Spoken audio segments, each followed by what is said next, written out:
Ashley, welcome to the Way of Champions podcast. This has been a dream and a goal of mine for many, many years to have you on, and now we've finally done it. So thank you for being on.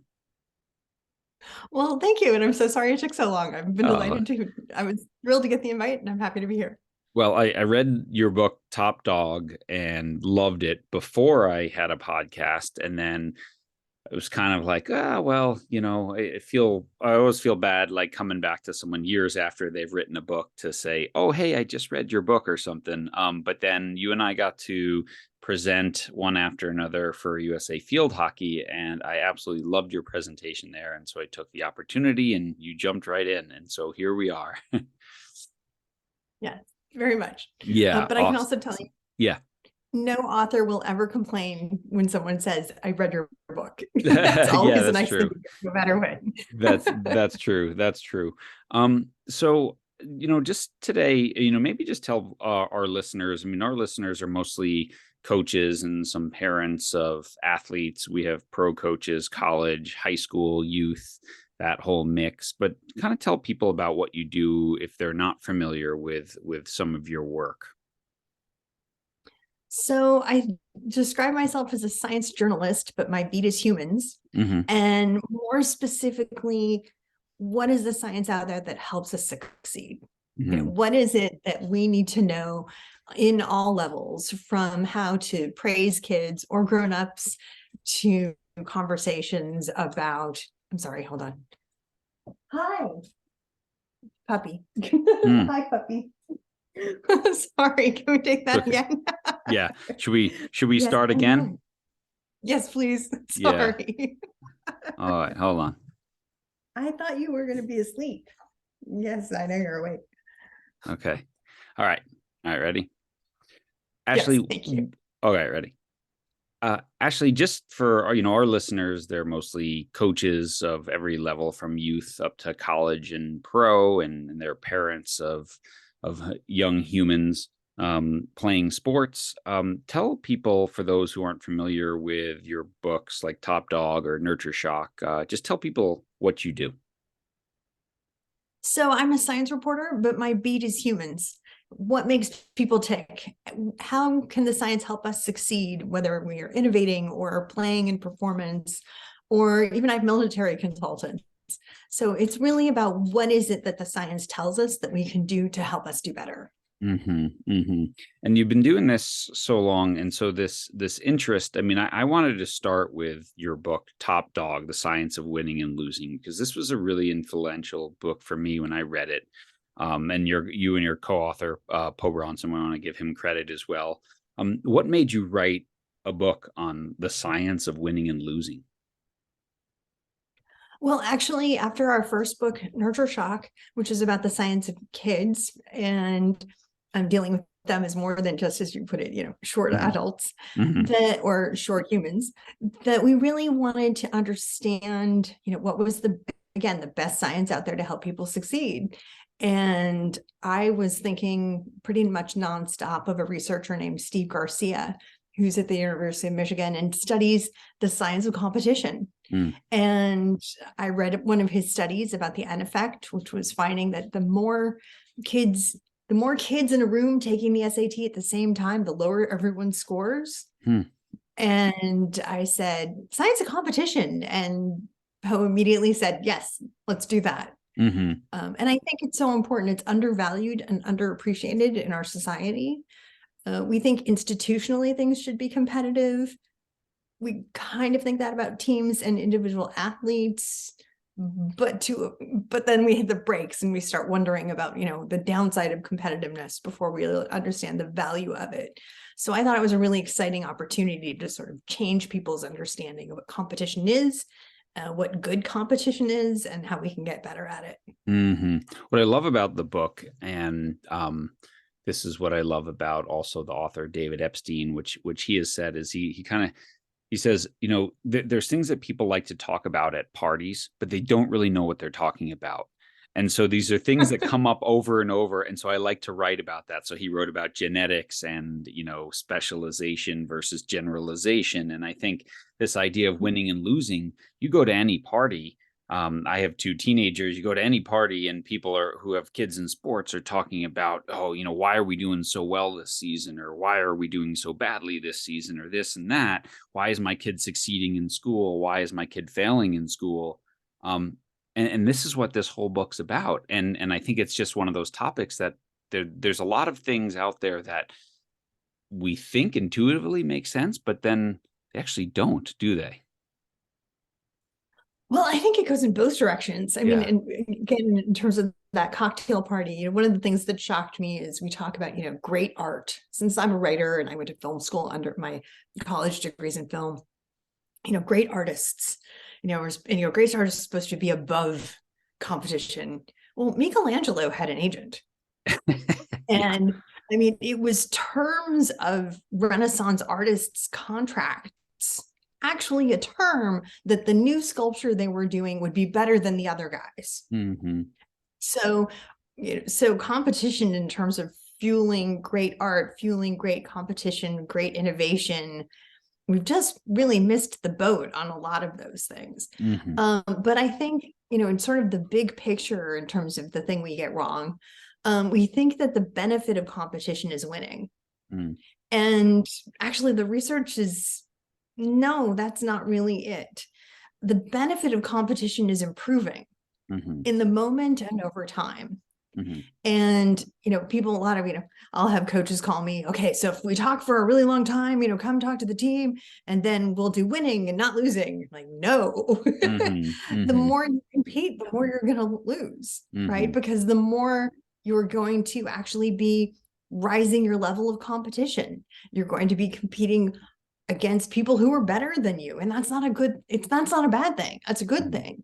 You just need to learn from the experience. So over time, I can guarantee if you compete, you're going to get better. I can't guarantee over time you're going to win every single competition, because that's just not true. So the benefit of competition is actually improvement. Yeah. And we like to use, Jerry and I like to use the term, showing up to compete versus showing up to win. Right. Showing up to compete is really a focus on everything that I control, my attitude, my effort, my sleep, my preparation, all that. Showing up to win depends on my opponent, referees, weather, fields, all these things that are out of my control. And it can be a confidence, just take the confidence away from you. Whereas if I only focus on what belongs to me, I do well. And so I think this. And I like you get brought in to talk to teams or whatever and help us win. I'm like, no, I can help you compete better. And if you compete every day in practice in your next game, you're going to improve. And that's what I can do. And I think that's what you're saying, and what the research is pretty clear about as well. You can't teach winning.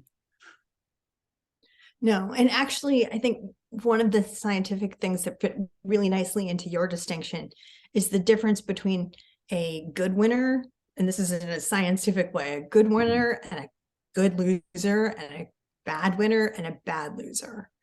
And when does competition and when does competitiveness become maladaptive? Because that's where I think everybody focuses on. Yeah. But your distinction in terms of coming to compete or coming to win is exactly the difference between when competition is adaptive, productive, and when it's maladaptive. Because the sore loser, well, if you really understood my greatness, you would just give me the trophy now.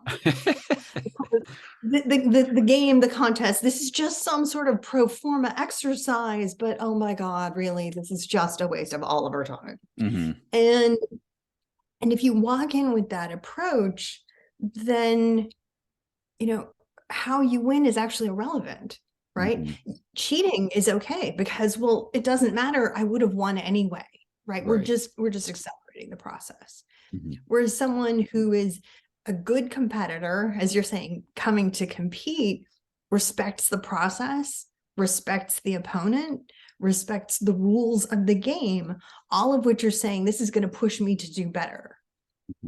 And it was always fascinating to me and kind of surprising. I knew about bad losers, but it was interesting to me that the bad loser was the bad winner, because the reaction is the same. Well, of course I was going to win. The other people suck and I'm wonderful. And if they lose, well, how dare they? Don't they know that those people suck and I'm wonderful? Right? So it's the same sort of narcissistic perspective on the fact that I am entitled to win. Yeah. As opposed to everyone else who's literally just not also ran. It's interesting as you do your play acting of the competitor in that role. I'm just picturing the parent of the young child doing the same thing of like, this is just a formality. Don't you know who my 7-year-old is? And I think it's so interesting because the apple doesn't fall from the tree. And so the children in that situation also get this idea that I'm entitled to win. Huge word, entitlement these days.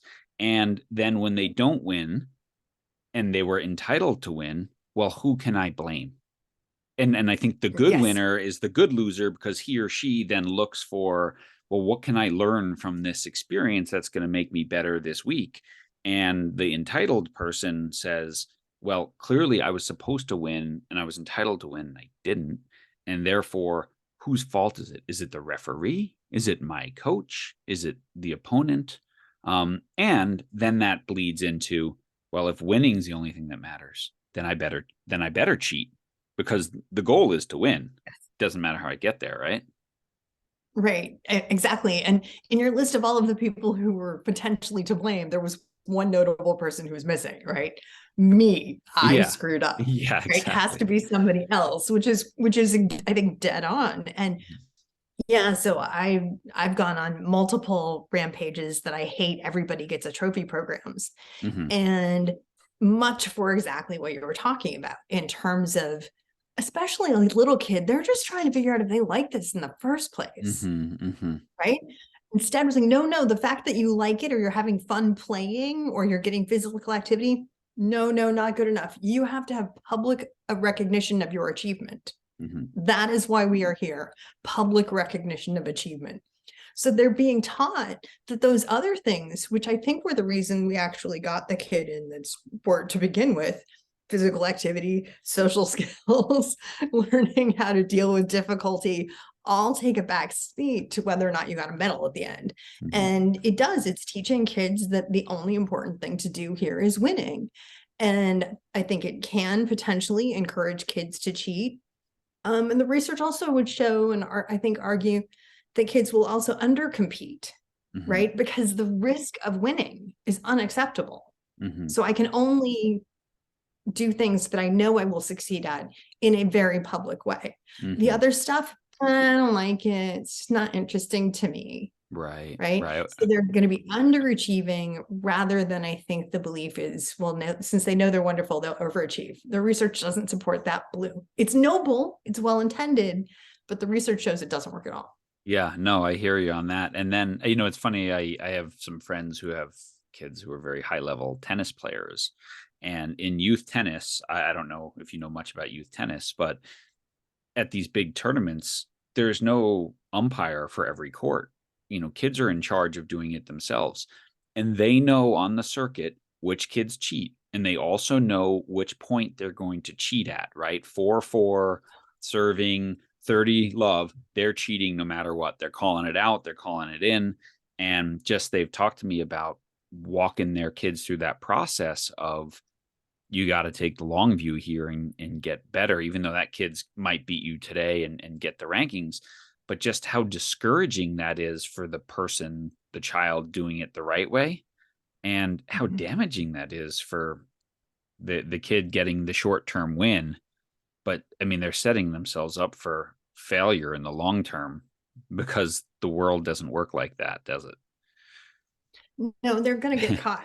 They're going to really get caught. Bad way. And because cheating the system was their coping mechanism, they're not going to have another way to stretch. What is their new strategy here? Being honest, but I was successful before.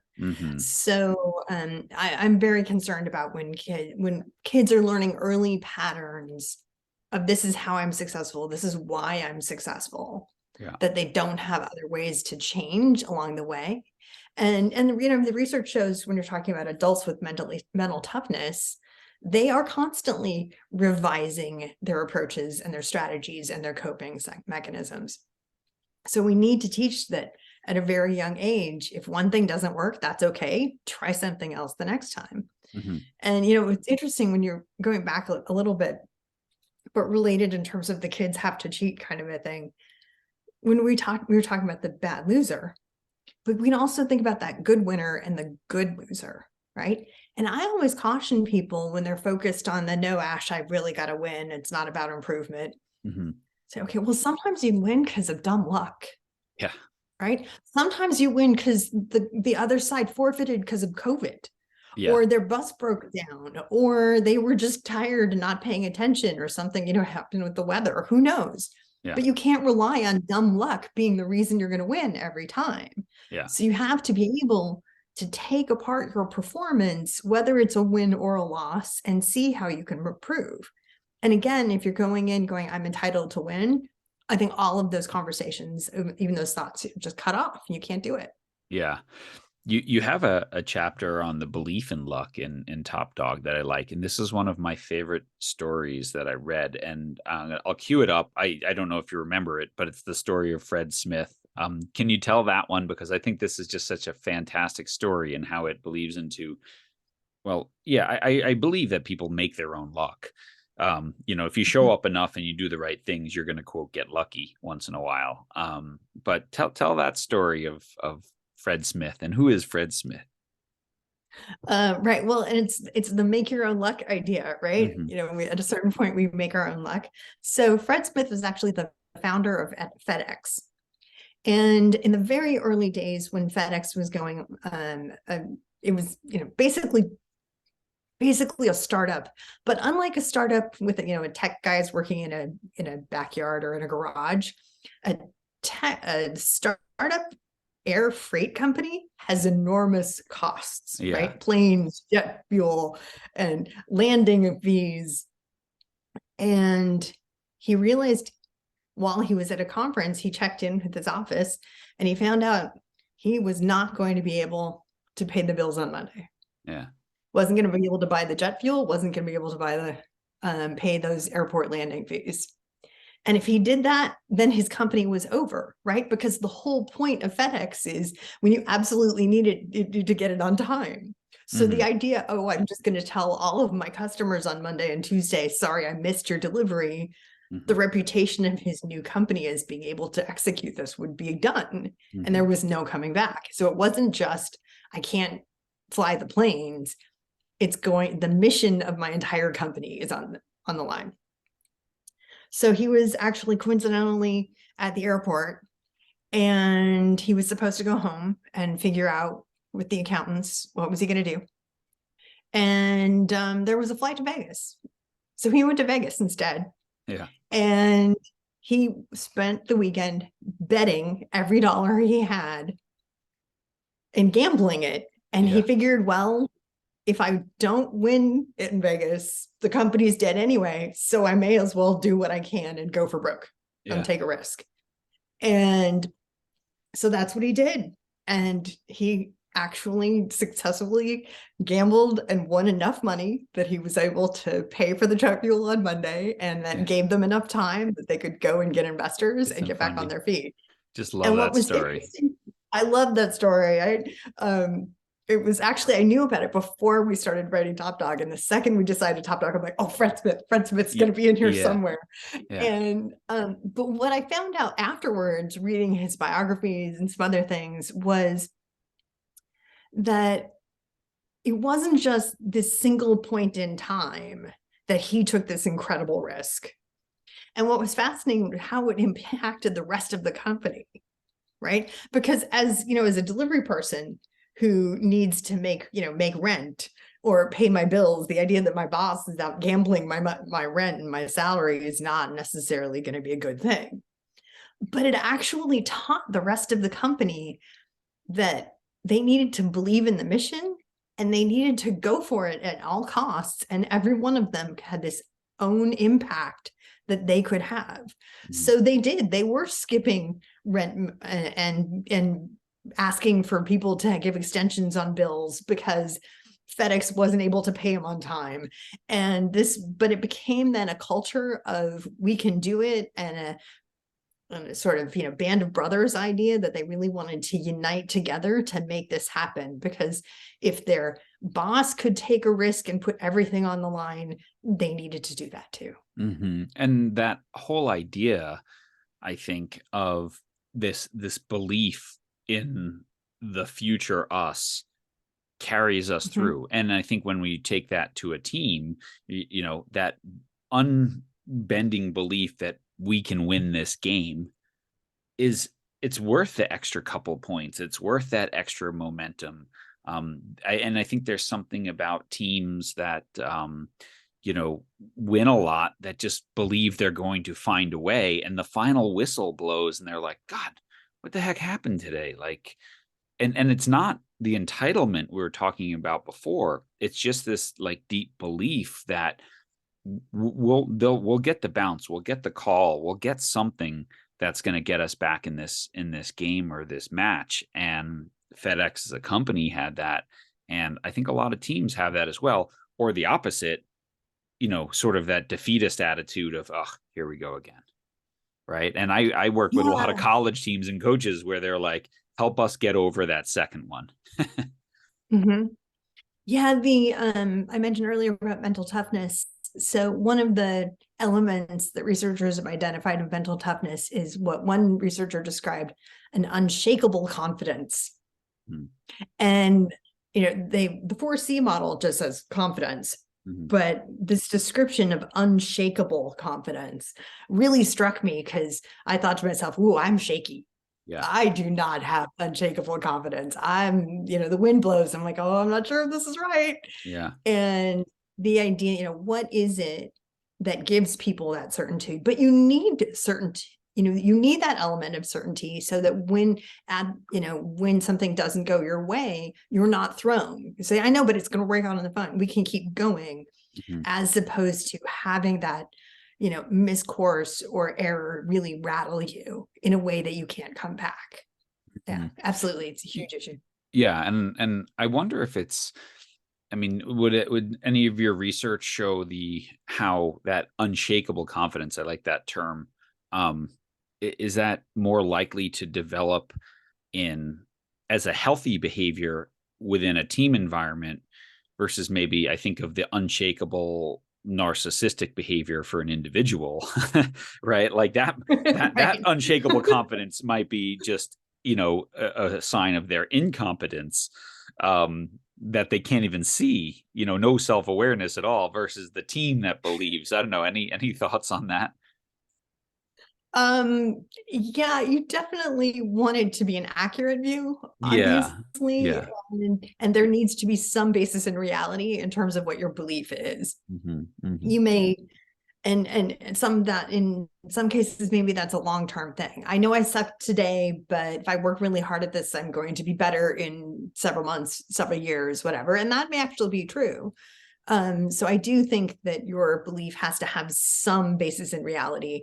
Otherwise, yeah, you're just going back to that entitled narcissist, and no one wants them on their team, by the way, right? Oh no, exactly, really exactly. Because we do want.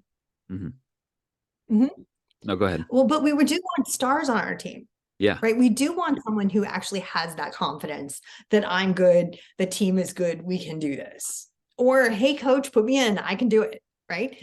We do actually want in a team environment, but again, we have to actually trust and believe that they're able to execute it.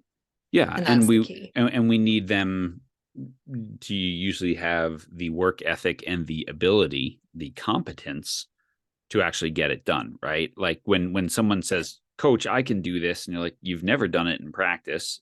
If you show up to practice, yeah, that's not the type of thing that makes everyone around you go, oh, sweet, put him in or put her in.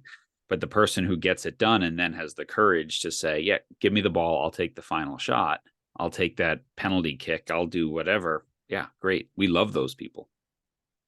Yeah. Yeah. And I think it's the difference between what you were saying. The second one you were describing is someone who's confident. Yeah. And the first person is delusional. Right? Yes, exactly.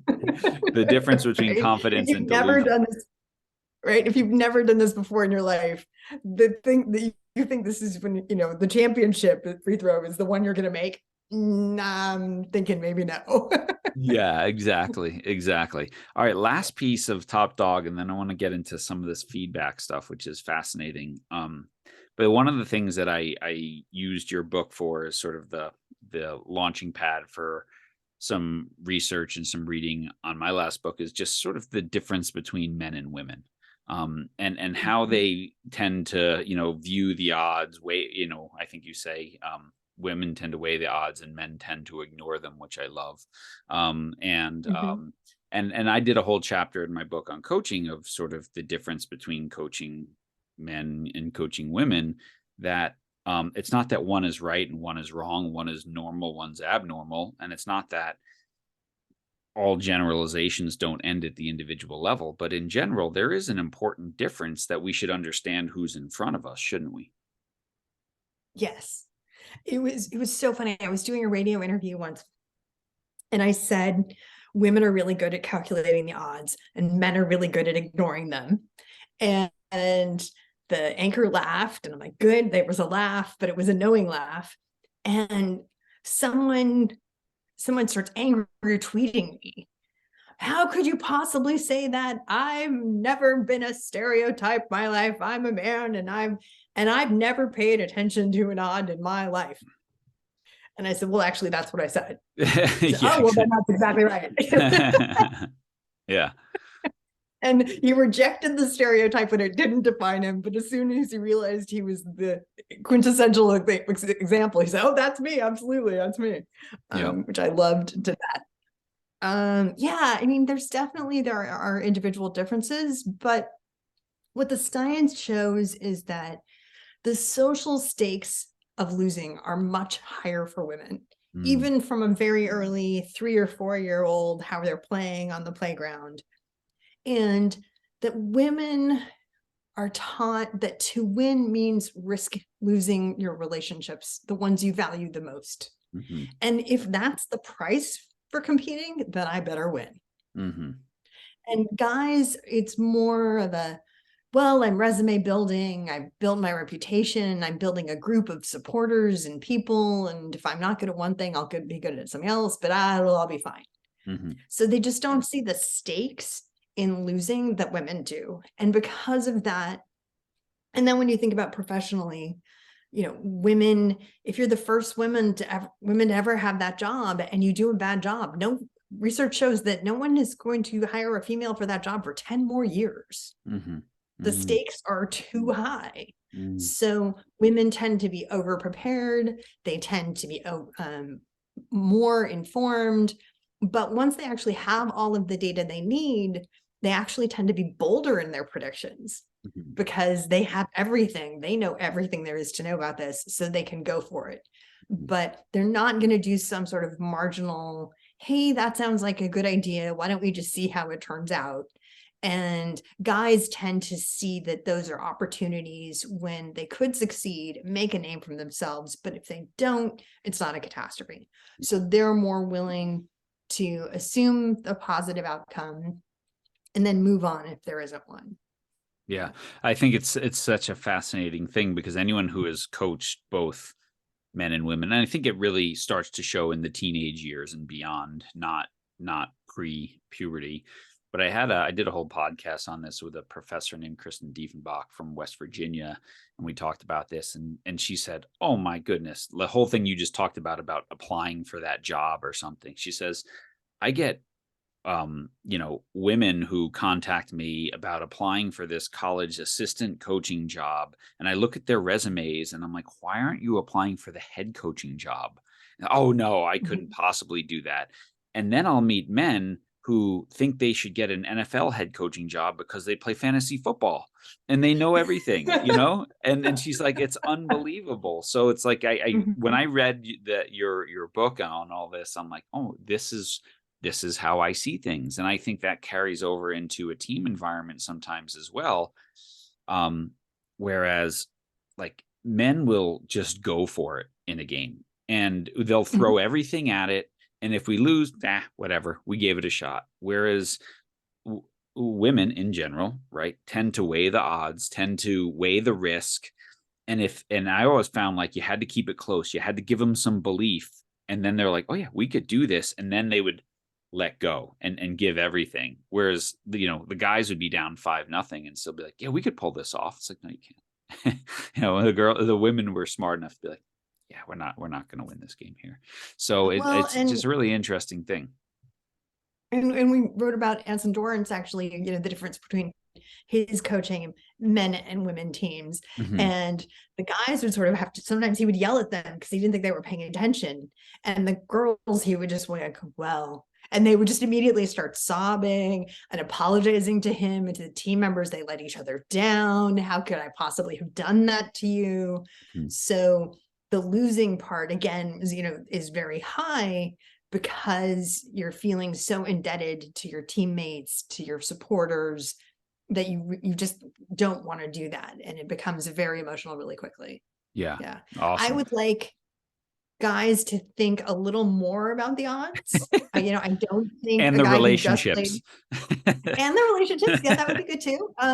I think that a guy who only, his total experience in football is fantasy football probably should not be an NFL coach. Yeah. Maybe, coach Little League or something. I don't know, but start, Pee Wee maybe. But I also think that I would like, women to be less concerned with the odds. Mm-hmm. And for women, and actually, although this is gender neutral, I talk about how the belief that we're going to win, or the belief that we're going to lose, or how badly is this going to go, right? That changes psychology, that changes physiology in terms of how you're going to execute something. So what I want people to do when they're thinking, ooh, I just don't know if I'm going to win, is we're going back to what's the benefit of competition? Improvement. Mm-hmm. So I tell women who aren't going to apply for that job, yeah, you're probably not going to get it, but you might learn from the experience. Mm-hmm. Mm-hmm. So go learn from the experience. Have that be your goal, because then you can succeed and you don't need to worry about it. You can say, hey, I learned. Don't tell the person you're interviewing with, I'm just here for the growth experience. Right. But in your mind, use that as the reason why you can go, as opposed to, I constantly tell women, it's not your job to say no.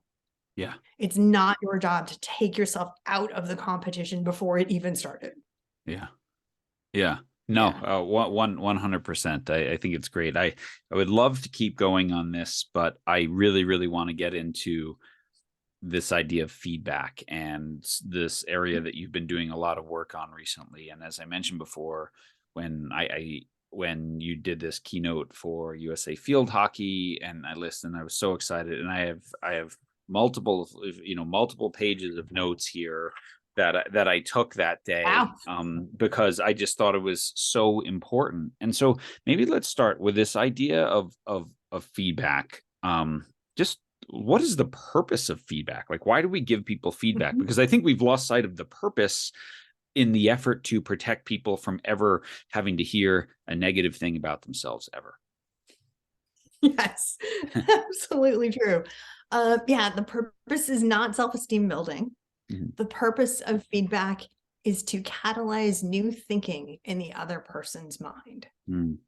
How to recognize there's a problem when they may not have even noticed there was one, or even if there's a successful thing, but there's a new way to do it, mm-hmm. right?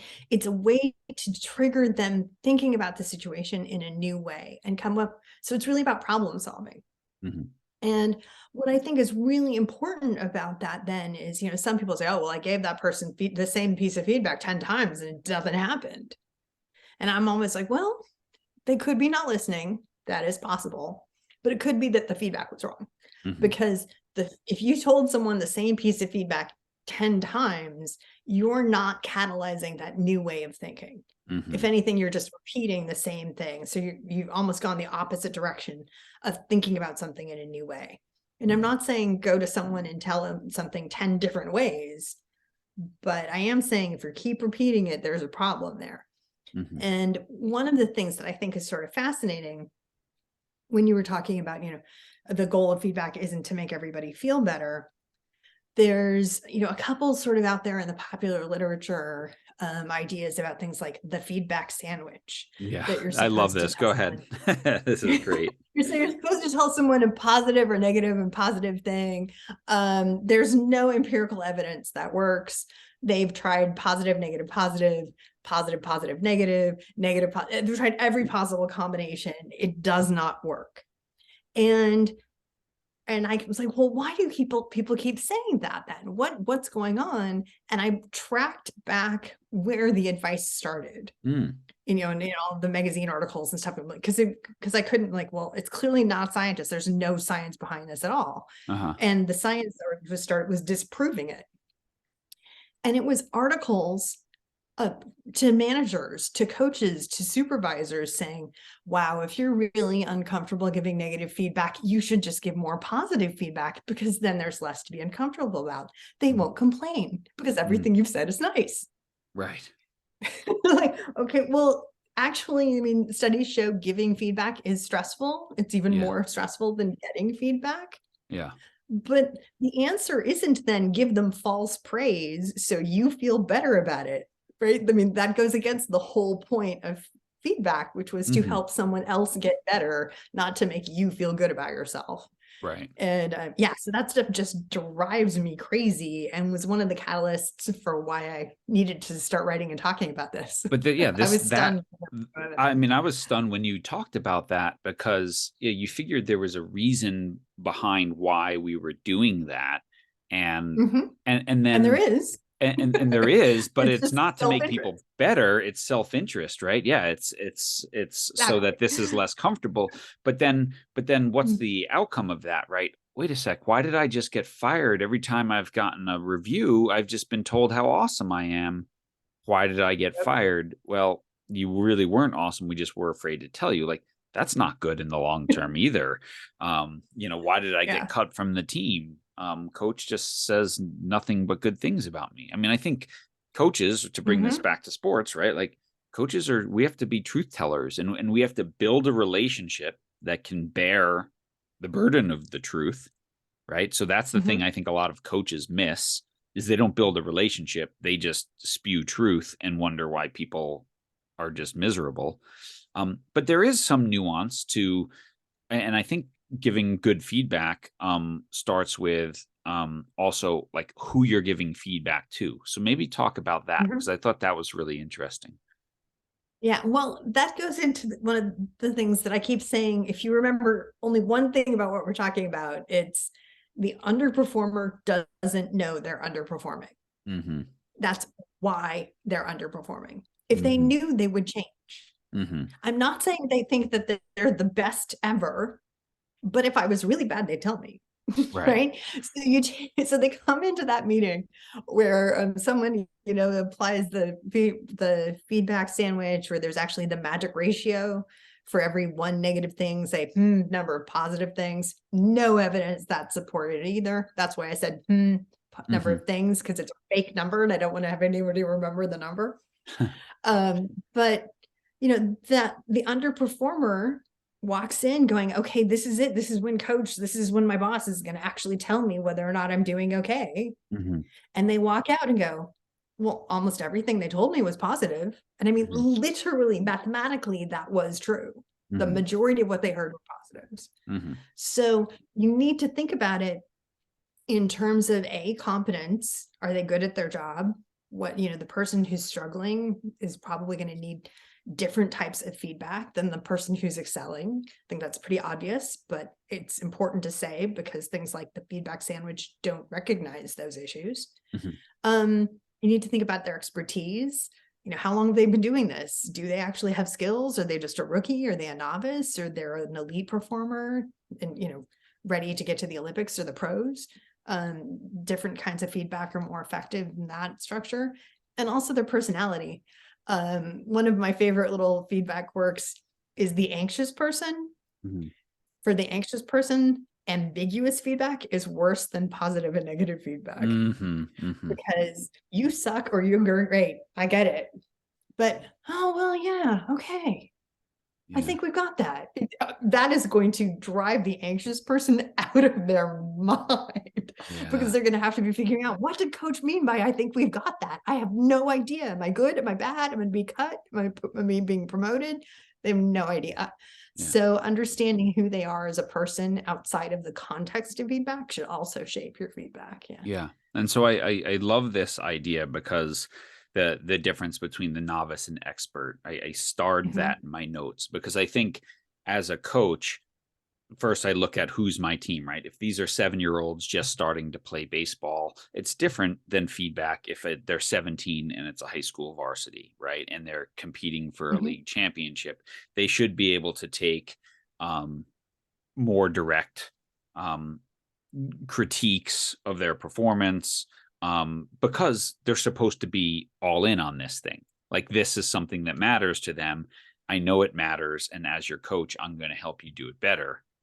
Versus, the kid dabbling in youth soccer or ice hockey and struggling. They don't need you treating them like they're 17 years old either. And so understanding where are they on that performance scale is a big part of the feedback, isn't it?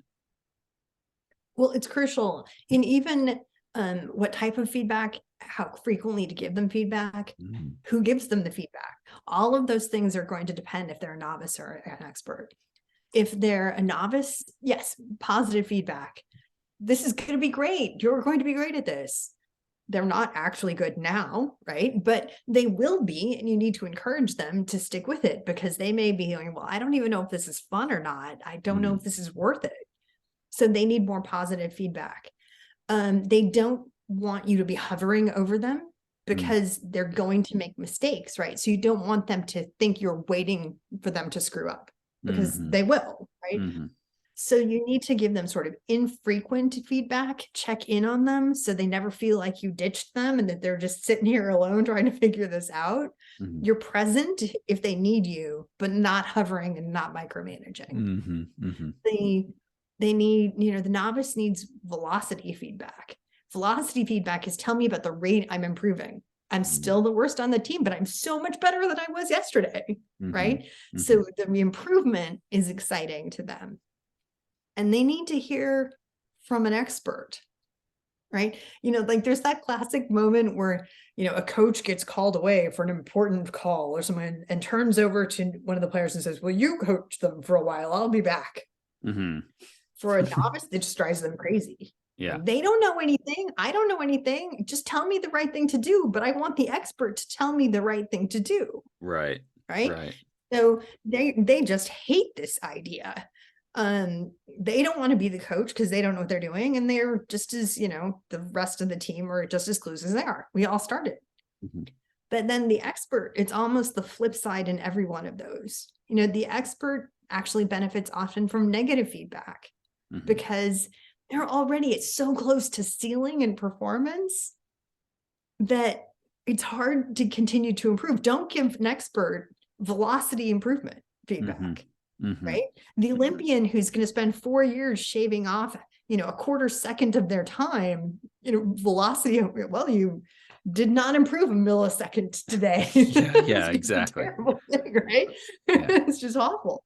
So they need outcomes. They may need ranking, how well they did compared to how well they've done, how well they're doing compared to their opponents, and so on. Experts need more regular feedback. Because again, they're better than most everybody is on their worst day. So the idea that, oh no, but we are paying attention. We're not letting you slack off here. This is still an opportunity for you to push yourself. Helps the expert remain engaged and not just sort of cakewalk themselves through something. Yeah. And experts also, they actually will take feedback from a novice, because the expert knows there is no one right answer. Right. The expert knows that it's about what works in this moment, in this time, and in this context. Yeah. And because of that, they're more willing to take new ideas in so that they can just use them as this big repertoire of problem solving as they go along the way. Right. I think it's important for people listening, to not say, aha, see, all I can do is just critique. Like there's something about, I think Stephen Rolnick is an author, and he calls it, don't be the deficit detective either. Like feedback also can be catching people being good, which is a really important part of feedback as well. You got that down. You weren't doing that a week ago. But being honest and direct. What about the research? And I think it's been done in academics where people give back and says, "Oh yeah, one thing you said." Yeah, sure. So you mentioned the 17-year-olds at the competition, right, at the state championships, and in the run-up, negative feedback. Hey, we haven't won yet. This is the time when we have to buckle down. We can mess around at the beginning of the season, but we have a week or two left to prepare. Yeah. In the competition itself, less feedback. Yeah. The things that you would normally say every day that mean nothing, in moments of high stress, in moments of competition, everything you say is important. So you might, just as a regular joke, every practice, constantly say something, when people are, putting masks on or, getting their gear up, say safety first. In the 10 minutes before a championship game, if you said safety first, I would be like, oh my God, did I forget my gear? Oh my God, did I hit someone?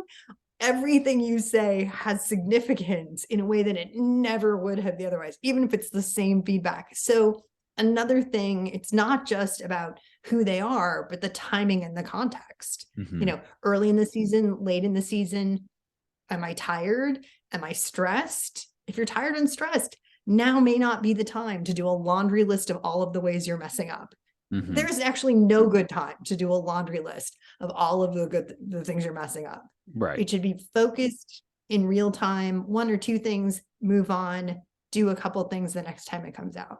Yeah, no, I like that idea. So what I was going to say, there is some empirical research around, I think in academics, where feedback sort of starts with, I'm giving you this feedback because I believe that you can do the work, right? That you can accomplish this. And I think I found that to be very effective, is, sort of attaching it to the why, like, well, why are you here?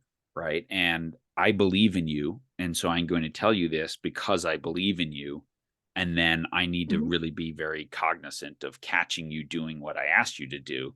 That reinforces that feedback. But that sort of thing is sort of the little, the sandwich. It's not the positive, negative, whatever. It's the sort of, I'm framing why I'm giving you this specific feedback. And that's a good way to do it, isn't it?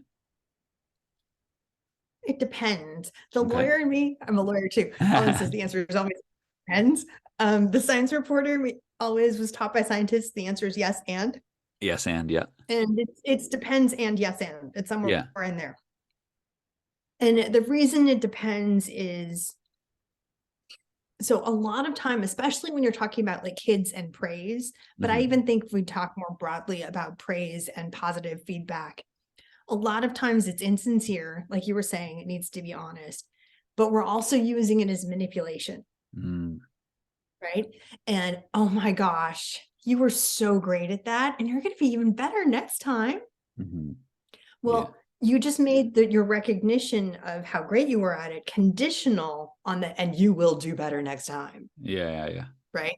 So you don't want to have it be that the feedback you're giving in the frame that you're saying actually is showing that you're being more manipulative in why you're giving the feedback.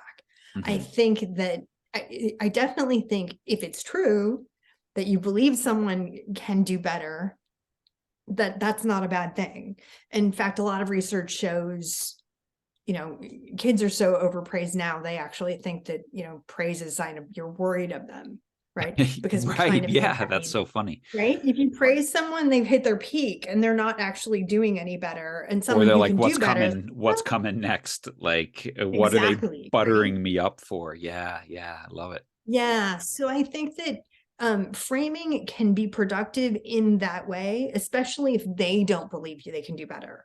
And one of the things I talked about in the field hockey and just keep saying, for me, when positive feedback comes, and where I think that really has the power is, again, my goal is not to break someone I'm giving feedback to, right? Mm-hmm. That's not productive. My goal is to have them think differently. Mm-hmm. And if they come up with so sometimes the best feedback, by the way, is just a question. How do you think you did? Mm-hmm. And that wasn't manipulative. That wasn't, oh, really? How do you think you did? That was a genuine, Yeah. tell me, you think and assess your performance. Tell me Yeah. what you were thinking. And that's really helpful because now we've already catalyzed thinking about what is it we're doing, right? Yeah. So if you catalyze new thinking and you've identified a problem and you say, okay, how are you going to fix this? You don't have to necessarily be that direct, but that's the goal, is for them to come up with a fix. And then you say, if you believe it, that sounds great. Go do that. Come back in a week and tell me how it's going. That's where the positive feedback comes in, because they leave focused on the future and what they're going to accomplish going forward and doing things differently. So now they can have that confidence. They have a strategy. They're not leaving feedback demoralized. Oh my God, he thinks I'm terrible and I'm never going to get better. That was bad feedback, right? Because that was a disincentive to improve, right? Because they're broken. But somebody who says, I have strategy, I think I know what to do, but I'm also not here on my own. I can go back to coach. I can go back to my boss. I can go back to my parent a week from now and say, well, I tried it. Didn't work out so well. But here's what I learned from it, right? So it becomes an ongoing process of improvement. And that, I think, can be exciting. And to me, that's, again, where that positive feedback lies. Right. And the studies really show that if your feedback is future focused, having them come up with what are they going to do differently, they're less likely to reject the feedback. They're more likely to execute the feedback. They think you're more trustworthy as opposed to just beating them up on it. I love that. And the question that we often ask, and that I'll ask, but my own children, when they say, how did I do today, Dad? I'll say kind of, well, what went well and what needs work, and what can you work on this week specifically to, get better? And that sort of thing is like, because something always goes well, right? It's usually never a complete disaster, and there's something that needs work. And I like this idea of, what do you think? It's really what needs work is how identify, because if you're self-aware, that's a great path to get better at anything, of developing expertise. So putting the ball in their court, and then, I agree with those things, and have you considered this as well? Oh yeah, that too, and then okay. And now it's not like the piling on of the 4 or 5 things. And then a very specific idea of what can you work on for the future, so that when we have this conversation the next time, you had some specific things to do. Have you done them? Have you not? And and then I think it's teaching younger kids or whatever that, just because you just said, what, I need to practice more, and then, coach, guess what, I practiced twice extra this week. Great. Let's talk in 3 years when that all starts to aggregate. It's nice that you had a good week. You need to have a good month, and then a good year, and then a good couple of years. So, yeah. Well, I'm all about celebrating small wins. Exactly. I think you need to do that to keep the motivation to keep going. Great start. But yeah, absolutely. Having that, okay, I have a strategy. It's not just the beginning of the season, end of season, or I don't know, right before Christmas and before Santa comes, let's do a review on how I've been doing this year so I can fix it, right? If it's an ongoing conversation in terms of how I can improve, and I definitely think there is huge value in putting the onus on the kid before you say anything, because they will just agree with you. But, and the odds are they know something that they did well or something terribly that you didn't catch. Right. And sometimes it's because you were looking somewhere else and you didn't see it. So it may be a psychological thing where they just froze and they felt it, but it didn't necessarily show up as they're running around. Right. So giving them the opportunity to think about that is really crucial because they do know more than you're aware of. And I also think, getting back to where we started in terms of like, everybody needs a trophy, right?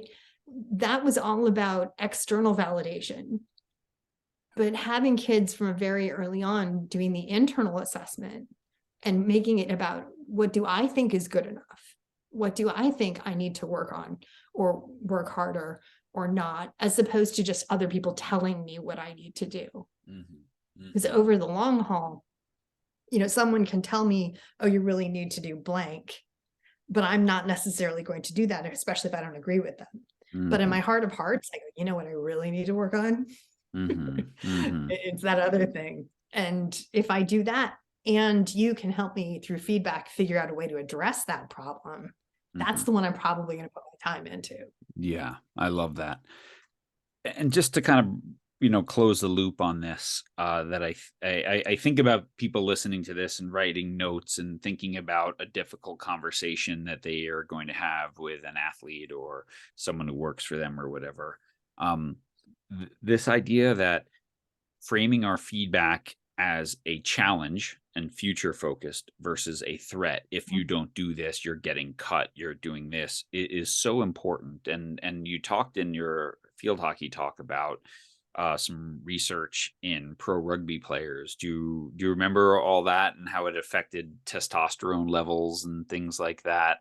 I just have that in my notes, and I just like, oh yeah, that was fascinating. How negative feedback, in sort of not, putting it as a threat and not taking into account the state of mind of the athlete or the person, can really have physiological negative effects. Okay, well, that's about another hour of talk. Yeah. But I'll try and do it in a short way. Do the 30,000 foot overview. Yeah. So yeah, there were some studies. Blair Cruther and some other colleagues have done studies with professional rugby players, and they had coaches reviewing game footage. And they were saying the real comments that a coach would normally say. Oh, I liked what you did there. You missed the block there, that kind of thing.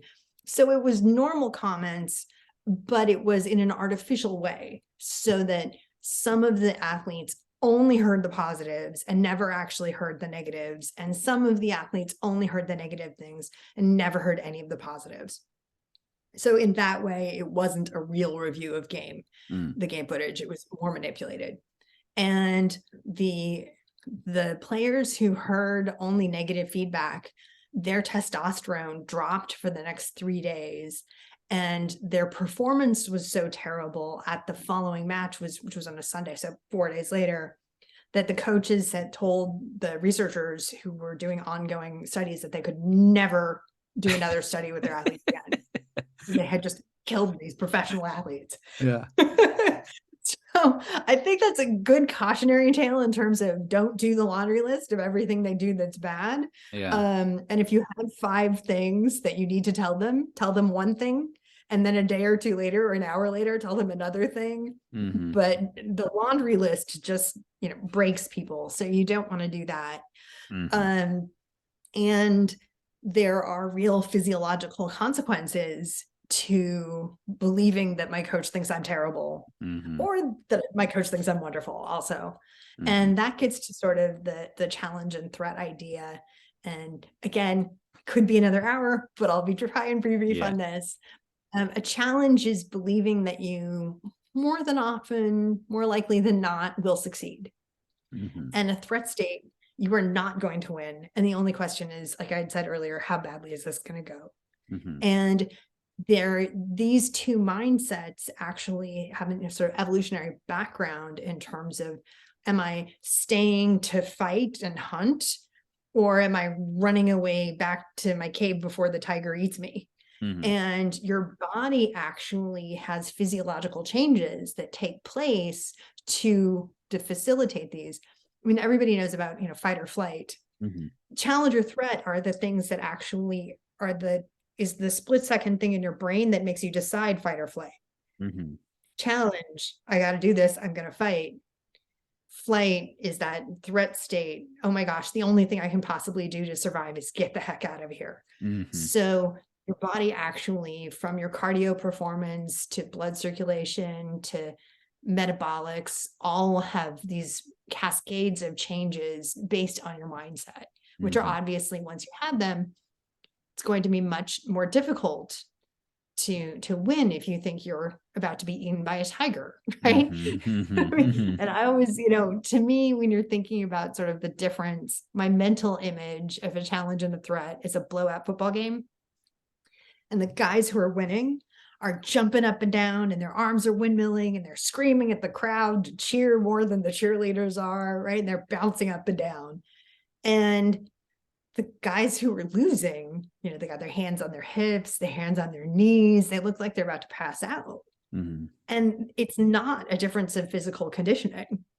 That other team crushed people last week, could win next week. The difference is the psychology of, oh my God, I'm not going to make out of this. And that your body actually finishes that sentence with not going to make out of this alive. And because of that, there are these huge changes. Right. I struggle to breathe. I struggle to, it's all sorts of hormones that are, cortisol and stress and then, at the highest levels of sport, what are people writing about me on Twitter right now? And that's all levels of sport. Yeah, it could be now. Yeah, for sure. Well, like you said, we could go on for another hour here. Can I was wrap awesome. One connection in You there? can wrap as many as you want. So when you're talking about challenge and threat, to me, these are connected to the benefit of competition, right? And if I got to be on the sidelines of that football game, I would say, okay, you guys, we're down 50 and we've got a quarter left. We may not make it back. No, we may not score 50 points, but we have to play these guys again later. So learn from this experience and learn how you're going to respond from it. So the focus comes back on the benefit of competition, because no matter what the points go out, if you just go for it and do crazy things. What's that trick play you ever wanted? It's Ted Lasso. Let's play actual American football when we're playing British soccer, right? Take the chances, but use that as an opportunity to grow and learn. Now we can actually flip you back into a challenge state, even though you're in a threat environment. Yeah, it's fantastic. And I love that advice of, hey, we might face them in the playoffs, so let's win the fourth quarter. Let's do things now. Let's play. Yeah. And because, it's easy, because in that moment where you're up 50, if we give the ball away, it's okay. So let's try things, right? Let's be aggressive. Let's be creative. Let's be on the front foot. And this, again, this could be a whole nother podcast on, playing to win versus playing not to lose and all the science around that as well. So we'll just leave it there though. Your books are Nurture, Shock, and Top Dog. And you shared with me that this work on feedback will hopefully be a chapter in a future book. But the best way to connect with you now is your Sherwood Report, which people can get on Substack. How can people find that? The Sherwood Report, right? Yeah. Or actually the SherwoodReport.com will catch you back. And it's a new Substack newsletter that I'm starting. And there's a monthly version for free. So feel free to do that. You can also connect with me more. And I'm going to be working on things that I've been researching a lot, from top dog related issues to the science of feedback. My first issue this week related to how do you get started? What's the mental shift between talking about it and doing about it? And this weekend, I'm going to be writing a newsletter on procrastinating, but obviously it's Thursday, so I won't be able to start that till Sunday night. Exactly. Exactly. Awesome. Well, it's great. I'm learning and doing. I'm a subscriber. Years ago when you did it, I used to get all your emails, and then you took a little hiatus from it, and now you're starting again, which is great. Because I love this type of stuff. It's a great newsletter to get. So your books are on all the things. Any other websites that you'd like to get people to connect with or anything like that, or SherwoodReport.com? I'm on Twitter and LinkedIn and AshleyMerryman.com. So if anyone has any questions or wants to reach out with me, feel free. I will get back to you as soon as I can. Perfect. Well, thank you so much for this fascinating conversation. I don't think anyone listening couldn't have a bunch of notes and a bunch of things to really think about when they step on the field or the pool or whatever next time to make them a better coach. So thank you so, so much, Ashley. I really appreciate it. Oh, thanks. It was an honor and a blast. Thank you.